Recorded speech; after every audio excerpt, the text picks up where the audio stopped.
Hello there, in this video today I'm going to show you a fix for a flashing red light on a Bowers and Wilkins Zeppelin. These were very expensive speakers around about 10 years ago, but you can pick them up quite cheap now on eBay, especially if you go for faulty ones.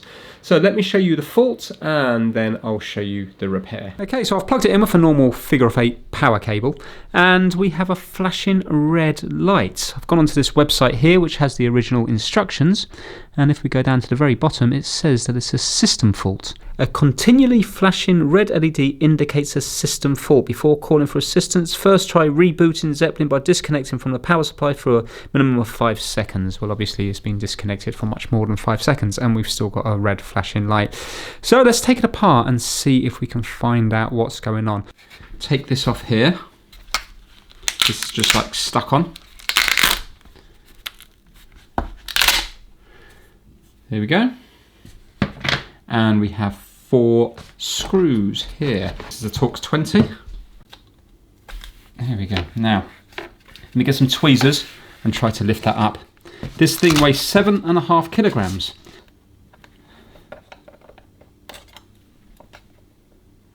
There we go. We're free. Excellent. So now we have to take off these big cloth grills. So basically there's little plastic things that you push in here at the same time as pulling it out.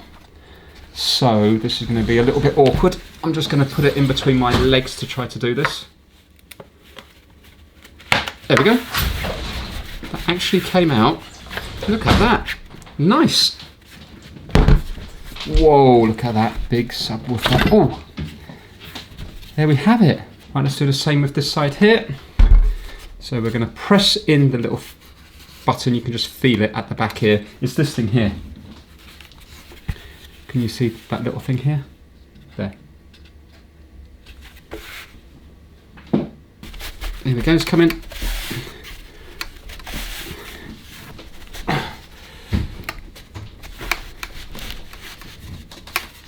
There we go. Excellent. Right, we've just got a load of screws in here. Let's undo them.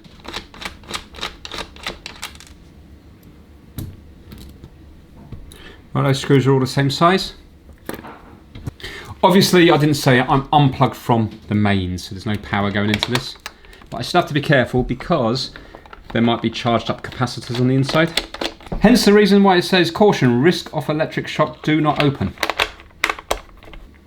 Right, I see a couple more screws just on the ends here.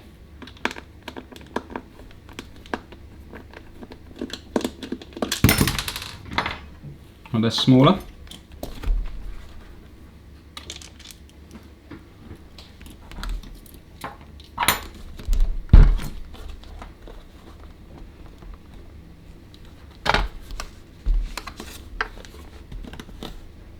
Whoa! Oh! Wow, oh wow, look at all this. Is that going to come out here? Or should I pull that along here? Let's pull that along here. Nice. Okay. Look at that. It's nice, isn't it? Oh, we got a date here. So 26th of August 2009. There we go. We know how old it is. So now, this is the power supply board here. You can see this nice big thick cable going from here, from the inlet at the back here. This is the inlet, and it goes across on the brown and oh, that's just popped out. Brown and blue wires. Okay, so we know power's getting in. I don't need to measure here because we've got the red LED on. I reckon it's these. Do you see these capacitors here, the output? But in fact, look at that one there. That one's bulged. It might be just that one capacitor. So we need to, that's the ground here connected to this thing here. So let's just take out this spade terminal.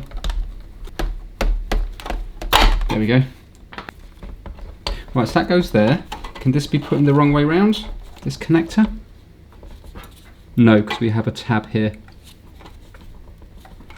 There we go. Right, so that's the connector there. It's got a little lip on it this side.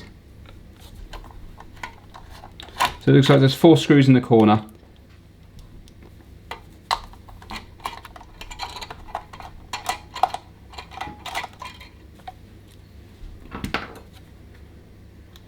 Here we go.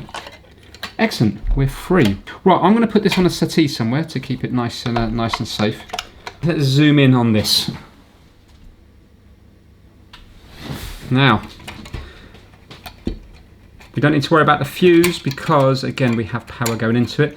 Before we do anything, in case there's voltage stored, I really need to get to those these big capacitors. But if you have a look here, can you see the bulge? Look at the bulge on that one. Look how much it's bulged up compared to the one next to it.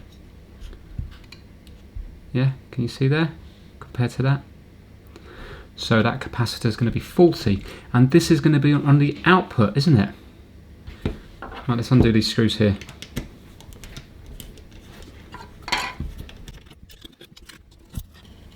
Okay, so that's up there. Oh, we need to undo this here.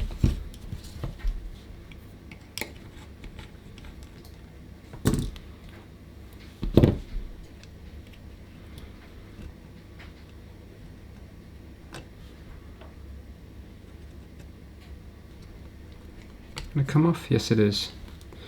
Right, okay. So we've got more components down here, but it all looks okay. I just don't think it's providing a clean signal for the next circuit board. So I think we are going to, let's take out, we got there, that's an inductor. Let's take out these 4 caps because I think these are all going to be the output ones. And actually before that, let's measure, in case I get a shock, let's measure these 2 caps here. So we've got these 2 points and these 2 points. Going to DC voltage. No. And no. So this is safe to work on. Okay, I am going to get my desolder thing on, and I'm going to take a few pictures off them. So this is 2200 microfarad 16 volt. This one here is 1000 microfarad 35 volt, and then we got another two down there. That is 35 volt to 220 microfarad, and I can't see the one behind it. So I'm just going to take some photos of them so I know where to put them back. I'll do that first, and if it's not that, then I can fault find it further.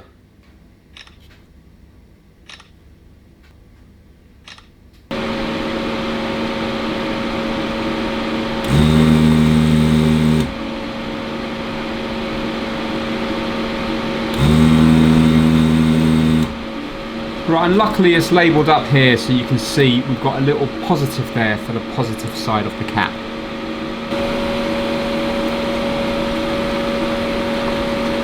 I just want to see if these two are the same or if they're different. Yeah, they are different. This one here is 16 volts, 417 microfarad. Just clean it up with a little bit of isopropyl alcohol, 99.9%.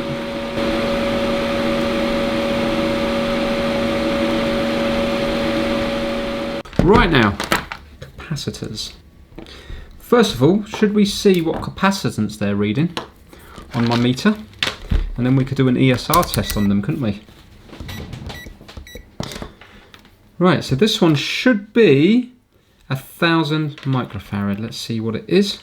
Okay, oh, well that is 1000, isn't it? 995, that one's okay. Now this was the one with the bulging top. This should be 2200 microfarad. Please be out of spec. Come on, be out of spec. Fantastic. That is only 440. It should be 2200. There you go. So that's gone.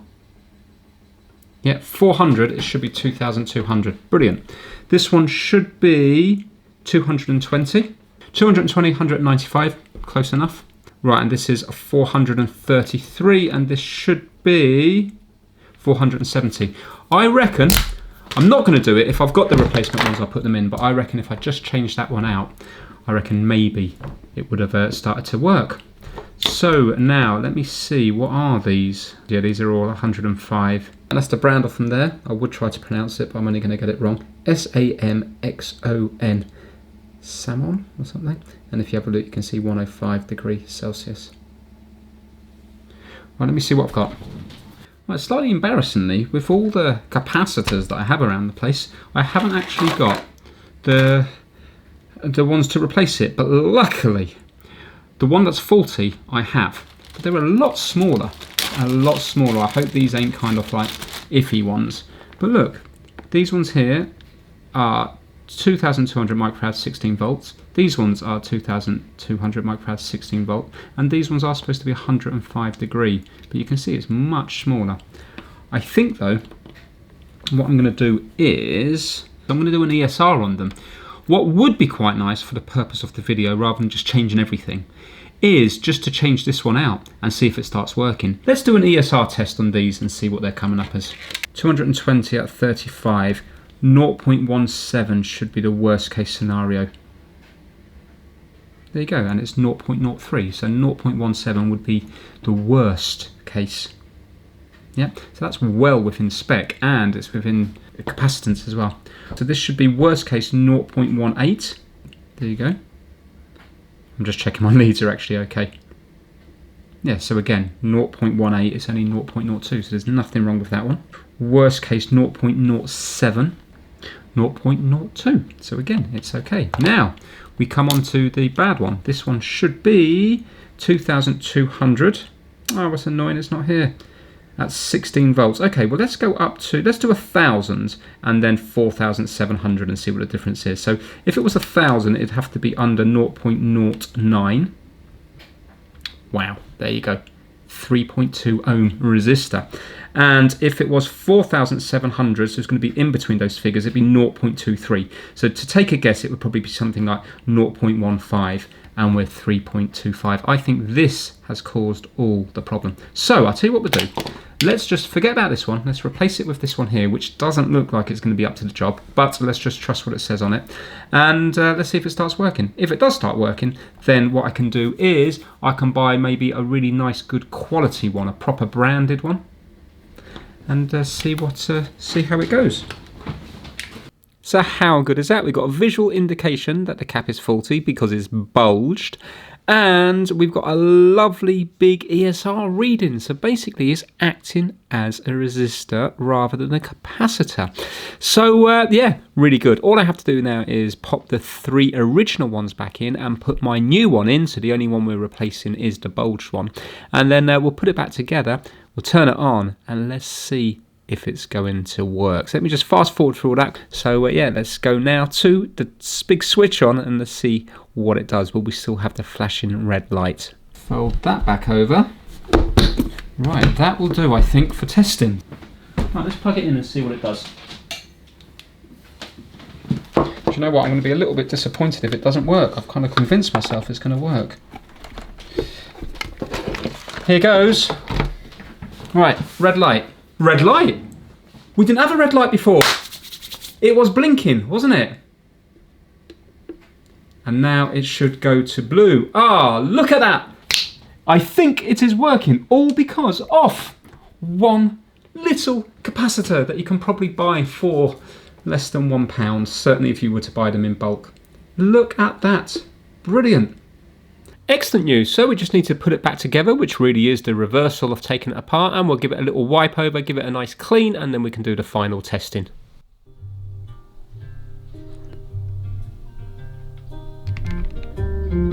I went out. Watch this light here. Had a car, the pine tree down. There you go, so that's Max. Fell through the So there we have it, a Bowers Wilkins Zeppelin speaker for £25 and fixed with one capacitor, which, especially when you buy in bulk, will cost less than £1. So very happy with that one there.